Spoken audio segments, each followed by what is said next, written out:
Le damos la más cordial bienvenida al maestrante Francisco Vieira, quien es docente en tecnología educativa, especialista en pedagogía en jóvenes y adultos, licenciado en pedagogía.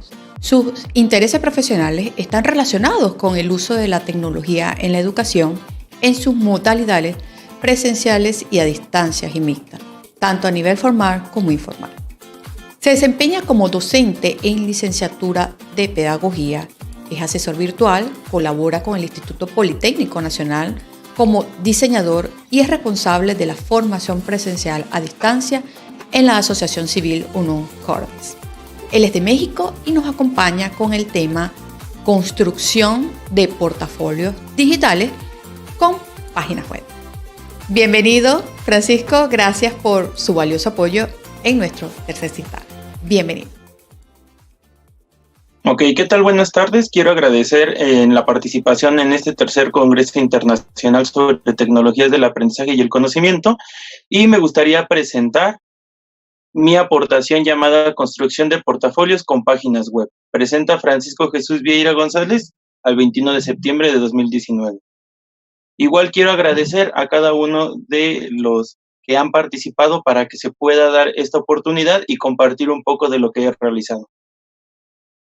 ¿Cuál es el objetivo de esta presentación? Es presentar las experiencias en la implementación de un portafolio digital mediante una página web para la sistematización de conocimientos y apoyo en la evaluación de una sesión de clases de manera presencial. Durante mucho tiempo, el conocimiento se mostraba de manera aislada y solamente lo tenían unas cuantas personas. Hemos de señalar, por ejemplo, en el mito de la caverna, que este conocimiento en muchas ocasiones podría ser hasta discontinuante de toda una sociedad. Y entonces, aquella persona que podría salir de esa caverna de la ignorancia hacia el conocimiento, era aquella que tenía poder. Entonces, durante mucho tiempo, la gente se acercaba por ese conocimiento y tenía la capacidad de hasta pagar para aprender. Conforme el tiempo fue avanzando y se fueron institucionalizando diferentes formas de escuelas y de acceso a la educación, con el uso de las tecnologías rompe todo un paradigma, una desescolarización, como lo señalaba Illich, en donde la escuela ya no es el centro nodular del conocimiento, sino el ambiente cotidiano es donde se empieza a desarrollar y a implementar. Y es así como el paradigma escolar y en muchas ocasiones de la universidad como el único lugar donde se crea conocimiento, se rompe para pasar a nuevas esferas donde ya no hay un experto o un catedrático, sino donde todos a través de la experiencia y de lo que hemos vivido podemos compartir con el otro. Es así como Francisco Bacon, en los años aproximadamente de 1590, que es decir, hace 500 años todavía cuando no se desarrollaba la tecnología, menciona que el conocimiento se ha liberado de sus amarres y de sus grilletes. Este conocimiento, donde pasa a ser de un solo grupo selecto, pasa a poder ser compartido por una comunidad o un grupo de personas. Es así como van naciendo de una sociedad de la información a una sociedad del conocimiento, donde, como bien Drucker en el año de 1960 señala que se cambia de un proceso industrial en la producción de bienes y materiales a un proceso en donde el conocimiento es el centro del desarrollo económico, y a partir de ahí se tiene que formar una sociedad donde no solamente consuma información, sino donde una sociedad también comparta lo que va construyendo y lo que se construye pueda ser de acceso para todos, es decir, una sociedad de tipo libre. A partir de esto conlleva una gestión del conocimiento, donde es la articulación y la administración de los diferentes aprendizajes y de la información de todos los integrantes, tanto de las organizaciones como de la sociedad, para poderlo ser explícito con la intención que pueda ser aplicado en cualquiera de sus procesos. Es decir, constantemente estamos siendo bombardeados por un montón de información y de datos. Estos datos y esta información tienen que ser recuperada por los sujetos para aplicarse y construir nuevos procesos, que en ocasiones es llamado innovación, para generar nuevos productos, nuevos servicios o nuevos conocimientos. ¿Esto qué implica? que cada segundo se está generando una inmensa cantidad de datos e información. Para que puedan ser recuperados se necesita primero de herramientas de acceso y segundo de estrategias eficaces que permitan a esta ardua labor. Algunos todavía recordaremos que hace algunos años cuando nos mandaban a hacer alguna tarea en la biblioteca, pues entonces tenías que llegar a buscar los libros, prácticamente clavarse en cada una de sus páginas para poder identificar los conocimientos o la información que uno necesitaba. Ahorita tan solamente con ingresar a un navegador y a un motor de búsqueda como Google, podemos teclear 2, 3 datos o 2, 3 palabras y automáticamente nos aparece una cantidad inmensa de información o de datos que tenemos que aprender a manejarlos. Esto nos lleva a un concepto llamado infoxicación. ¿Qué es la infoxicación? Cuando tengo que hacer un ensayo y el profesor me da una temática, ingreso a Google y automáticamente me aparecen 15,000, 20,000 o hasta 100,000 páginas. Y es tanto lo que tengo que revisar que hasta me puedo sentir en una situación somática, cansado, desganado, puedo procrastinar. Es decir, la misma información puede abrumar al usuario. Y es aquí importante en la gestión del conocimiento, en donde se tiene que hacer una diferencia entre dato, información, conocimiento y sabiduría. Desde la parte de Oviedo, en su libro El desarrollo del conocimiento, la gestión del conocimiento, perdón, señala que el dato es la cantidad mínima de información que nos llega a nosotros, y esto puede ser a través de cualquiera de los sentidos. Constantemente en un sistema digital o en una clase presencial estamos siendo bombardeados de un montón de datos. Estos pueden ser a través de la escucha, del oído, de la sensación, puede ser a través del gusto, de la vista, es decir, son diferentes formas de entrar ese dato a nuestro sistema, a nuestro organismo, para que de manera selectiva yo pueda identificar cuál, a partir de mis intereses, mis necesidades o de cierta actividad que tengo que realizar, qué es la que voy a emplear. Eso sería información. La información solamente son datos de manera estructurada y seleccionada. Para pasar ahora sí a un conocimiento. La diferencia entre la información y el conocimiento es que la información solamente es una cantidad de datos y el conocimiento es información aplicada en un contexto particular. Entonces, el conocimiento tiene que aterrizarse. Podemos estar en una sesión de clases de manera presencial o a distancia y solamente arrojarle información a nuestros sujetos. Pero si esos sujetos no la hacen propia, no la trabajan, no la estructuran, que puede ser desde el aprendizaje significativo de Ausubel, con información anterior que ellos poseen, y la emplean para algo, esta información no se considera o no se construye como conocimiento. Y por último tenemos un grado muy alto, un grado de sabiduría, en donde el conocimiento puede ser aplicado de manera general en cualquier contexto.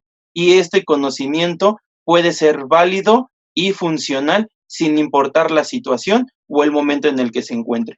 Es así como nos encontramos en un proceso de cambio del conocimiento, donde de manera tradicional antes se transmitía como una educación bancaria, según lo señalaba Freire, en donde el docente, como si fuera un banco, el alumno va y le deposita el dinero en su cerebro o en su cabeza o en su estructura cognitiva para recibir los mínimos intereses en cuanto a la generación de conocimientos.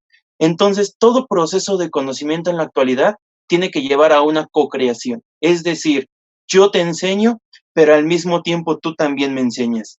Y así se logra una distribución de este conocimiento donde no se vuelve individual y una persona únicamente es el que tiene la cátedra y es el experto, sino todos nos volvemos expertos en cierta medida de ciertos conocimientos que a través de un ámbito académico o de un ámbito de la experiencia hemos construido.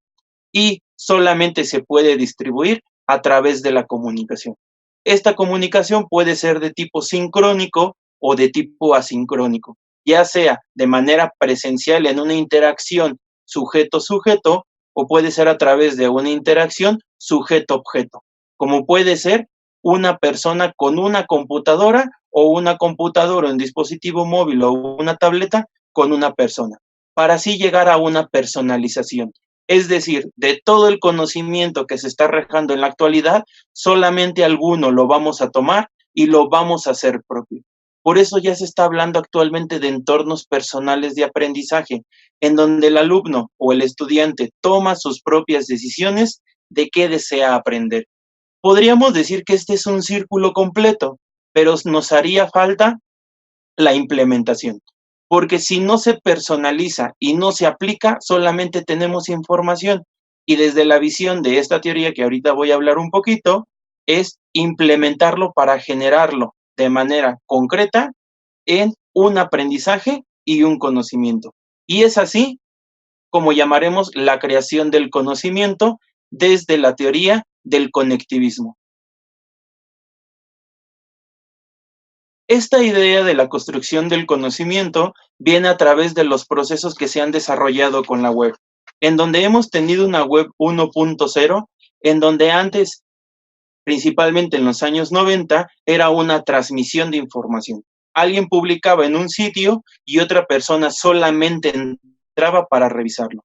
Con el paso y el desarrollo de la tecnología, transitamos a una web 2.0, en donde tenemos procesos de colaboración y donde se puede establecer una interacción persona a persona a través de una herramienta tecnológica. En el campo de la educación podemos establecer una relación didáctica a través de un diálogo didáctico mediado, que como lo señala Aretio, un autor español en educación a distancia, es la mediación que hace el docente a través de un material o de una tecnología para compartir una información o un conocimiento para alguien más.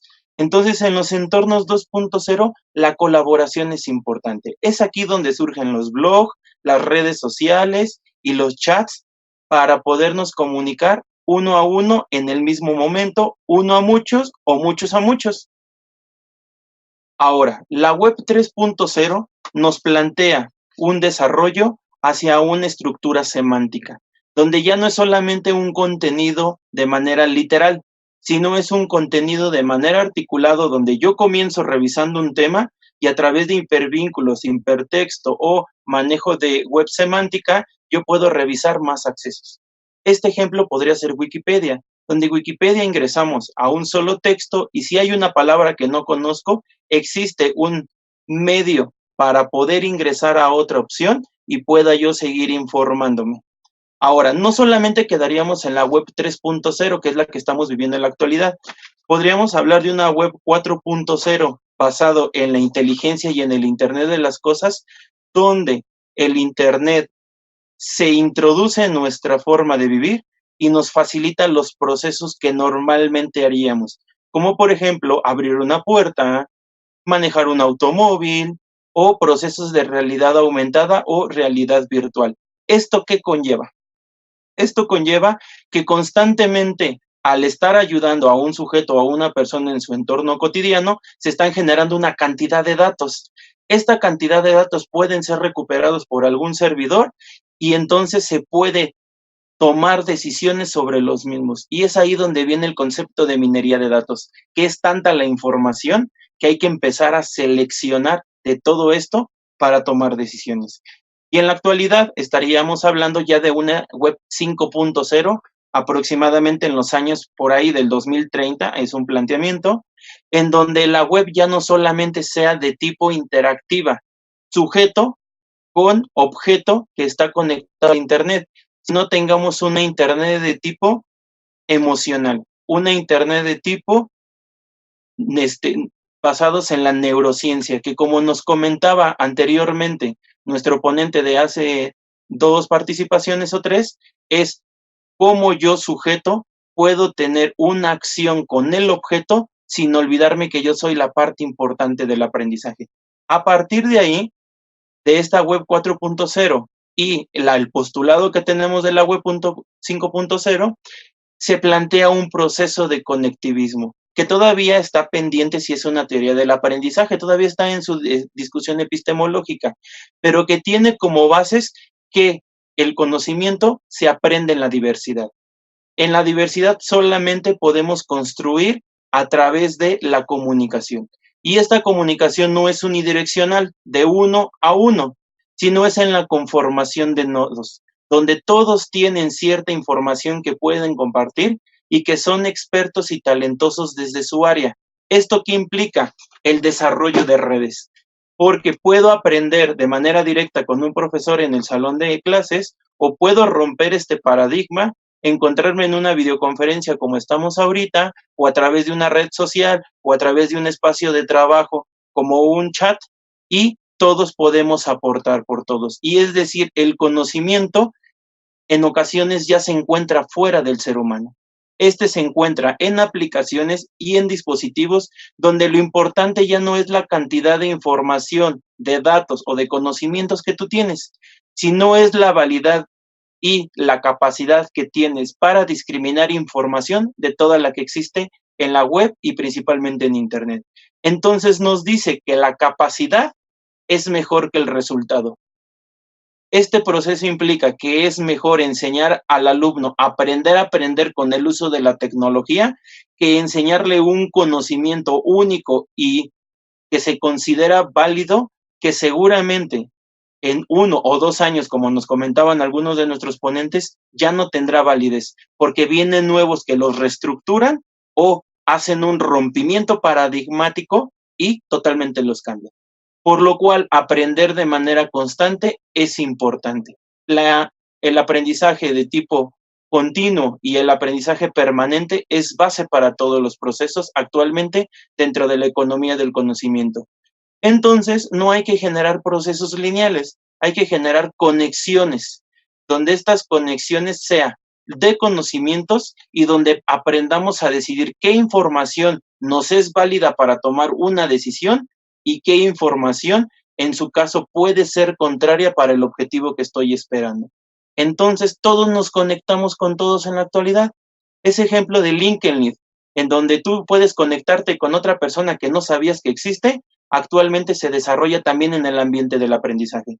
Tenemos aspectos ya planteados en educación en web 4.0 o en web 5.0, en donde ya puedes tener en Second Life tu avatar, lo puedes mandar a clases a una universidad y puede estar interactuando con otras personas y el profesor de esa universidad puede estar dando clases. Uno de los ejemplos, por ejemplo, aquí en México, es la Facultad de Ingeniería de la UNAM que está generando estos procesos. Ahora, lo que yo les quiero compartir es el desarrollo de un portafolio digital dentro de la asignatura que yo imparto. Esto es un primer avance al proceso de investigación que quiero desarrollar. ¿Qué es un portafolio digital? Es un sistema de evaluación integrado en el proceso de enseñanza-aprendizaje.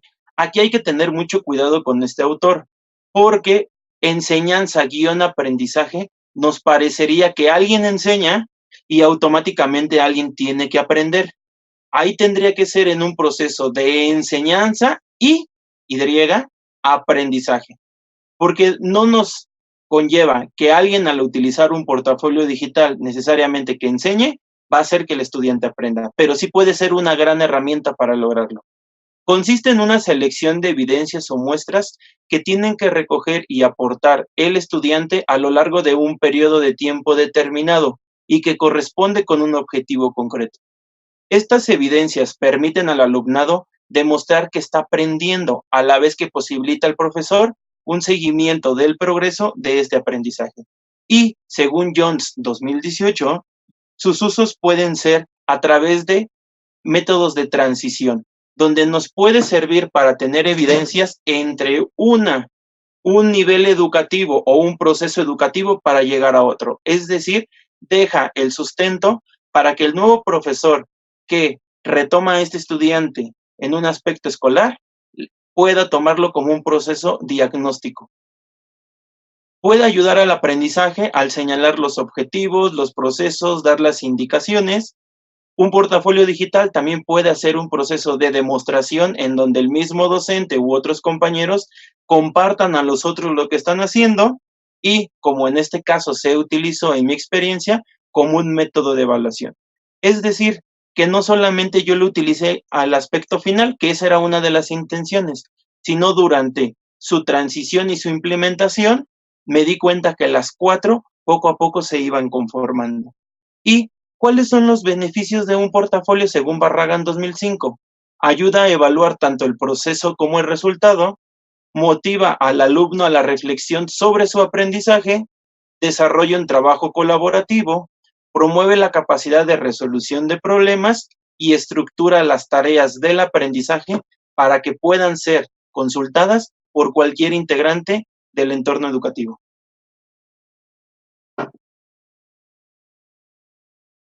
¿Qué contenidos podemos colocar en un portafolio digital? Porque un portafolio digital en muchas ocasiones puede ser desde un PDF estructurado hasta una página web que pueda quedar abierta para cualquier usuario dentro de la Internet. Dentro de los contenidos se pueden colocar textos, multimedia, interactivos, imágenes, audios, archivos y todo lo que soporte la web. Es decir, es un espacio para echar a andar la creatividad del mismo estudiante y generar procesos de innovación educativa, donde de manera disruptiva el uso de esta herramienta cambie el entorno tradicional del salón de clases, donde solamente se utiliza pizarrón y marcadores o tiza, a un entorno donde generemos espacios totalmente diversos.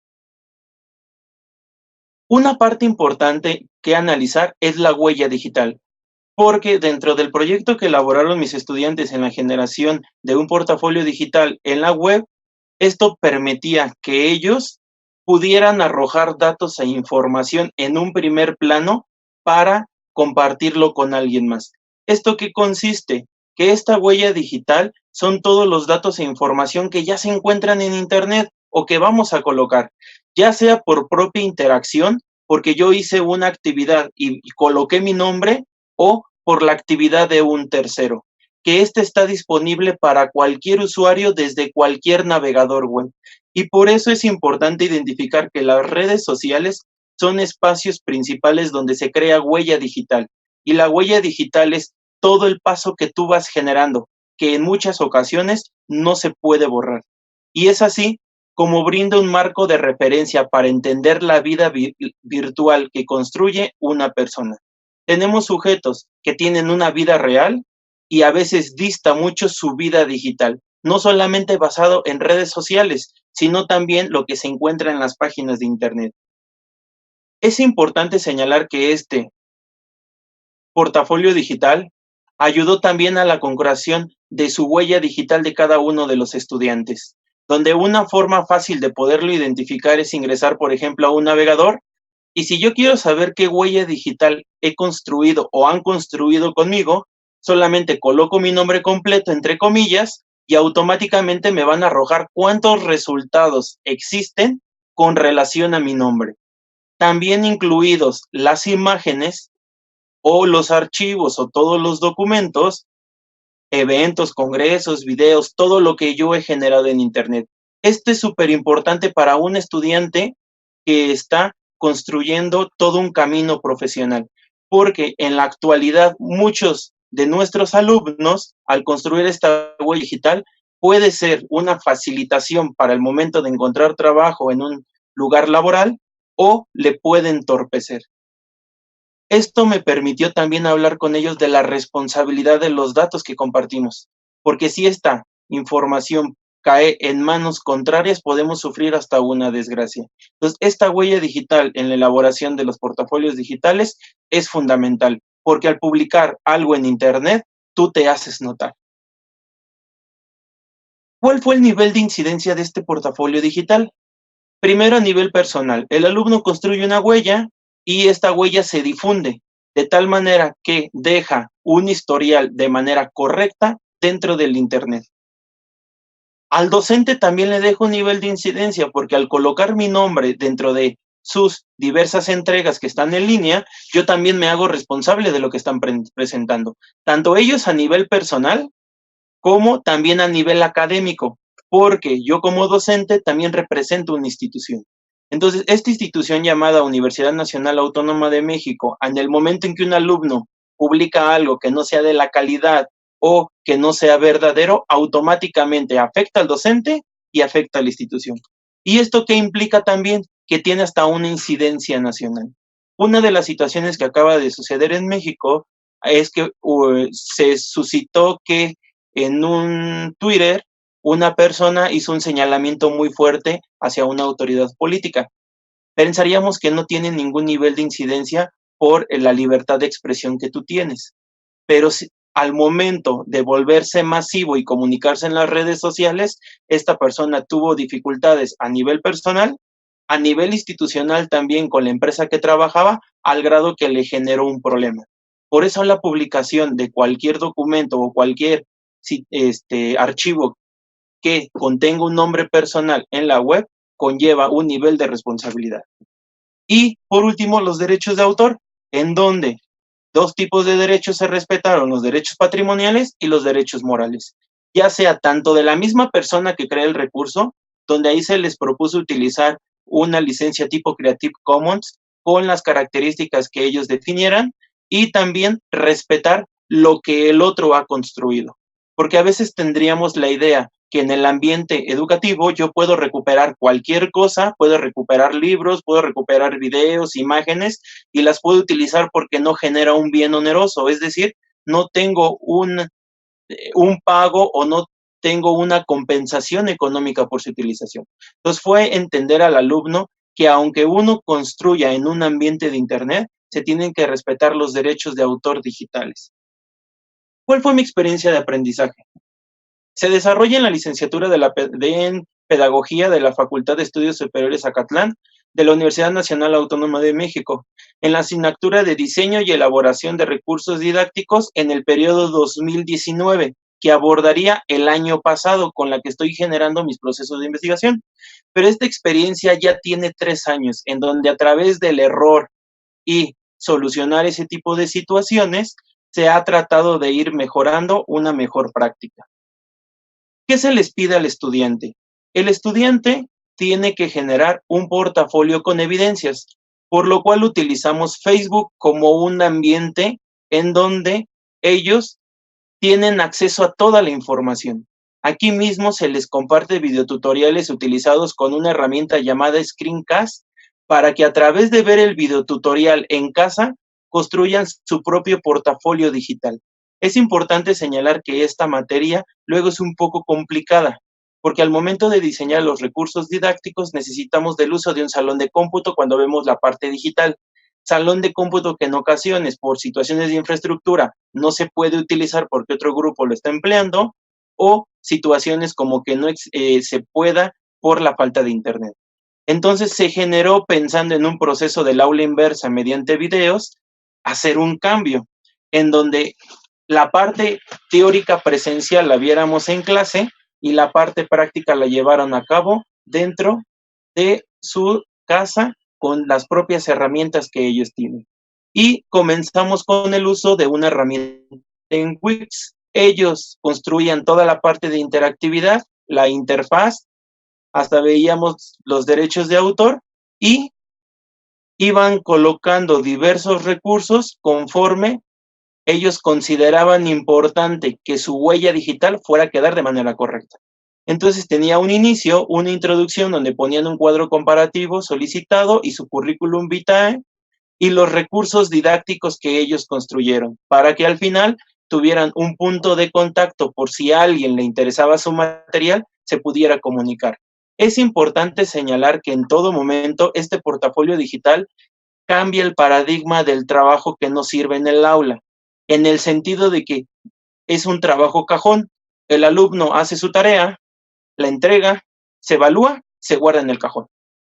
Y no la vuelven a ver hasta que tienen que tirar nuevamente su tarea o ya son muchas las copias que tienen y los trabajos y prácticamente ya no los quieren en casa. Entonces, al tener un ambiente digital, facilita que todas sus actividades las puedan recuperar cuando ellos gusten. Van a una entrevista de trabajo, esta entrevista o una entrevista académica y pueden presentar lo que han construido de manera concreta y se muestren las competencias digitales que ellos ya han desarrollado. Lamentablemente la página en Wix sufrió un cambio, porque antes nos permitía poder incrustar objetos con HTML, porque ellos utilizaban otras herramientas y lo que hacían era incrustarlo dentro del sitio.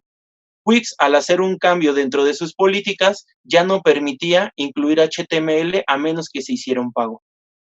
Esto se utilizó en el 2018-1 y en el 2019, que es el aspecto que quería presentar en este momento, tuvimos que cambiar a Google Sites, que nos brinda los mismos espacios que Wix, pero al igual que el otro, tiene ciertas limitaciones. La parte importante que nos interesaba era que pudieran crear sus recursos y los pudieran colocar en línea para que cualquiera los pudiera revisar.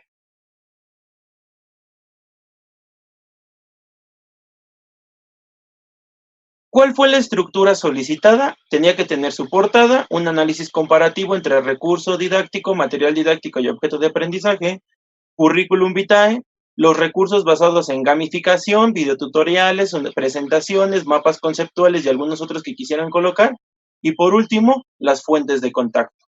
Y en las herramientas pasamos de Wix a Google Sites, como se acaba de mencionar.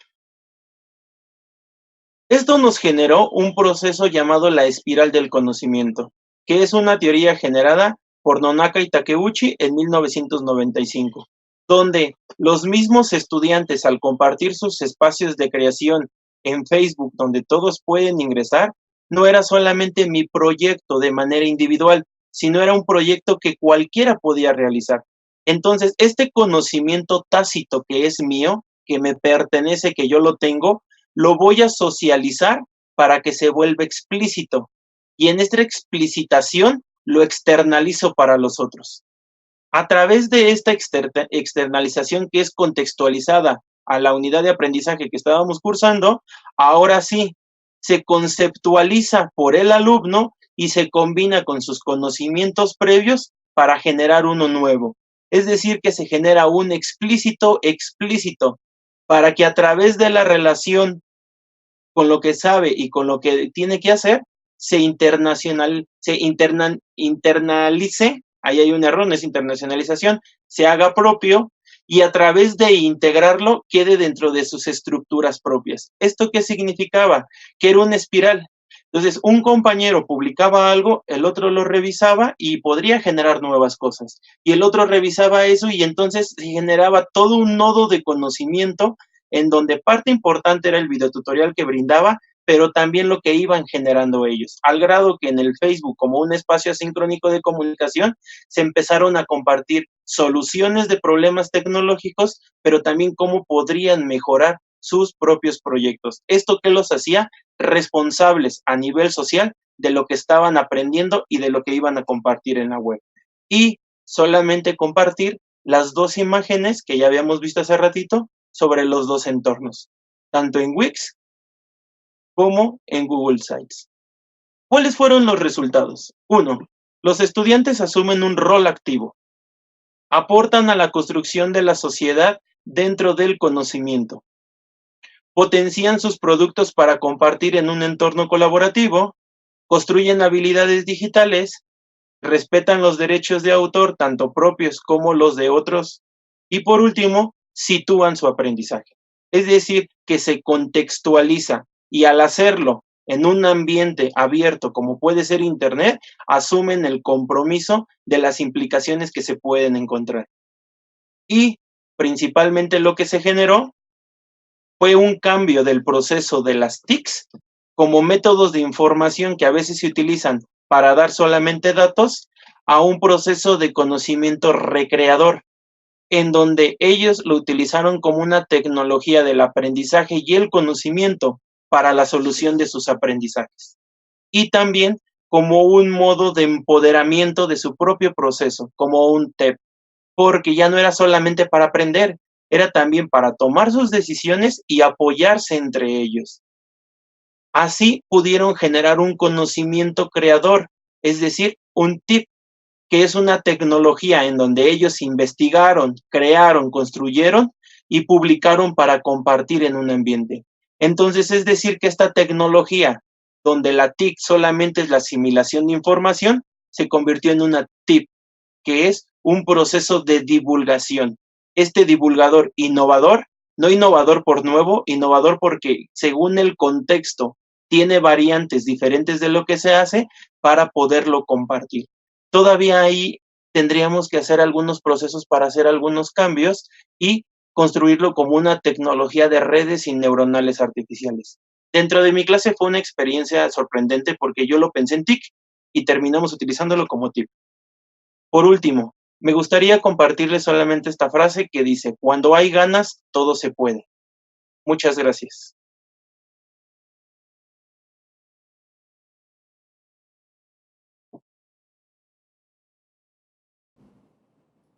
Muchas gracias, Francisco, por su valioso proyecto, de verdad que muy interesante y sabemos que ha sido muy enriquecedor todo lo que ha compartido a través de este congreso. En el chat tenemos interrogantes, hay saludos, hay dudas, hay buenos deseos y lo invitamos a que continúe a través del chat. Muchísimas gracias, Francisco. Agradezco la oportunidad.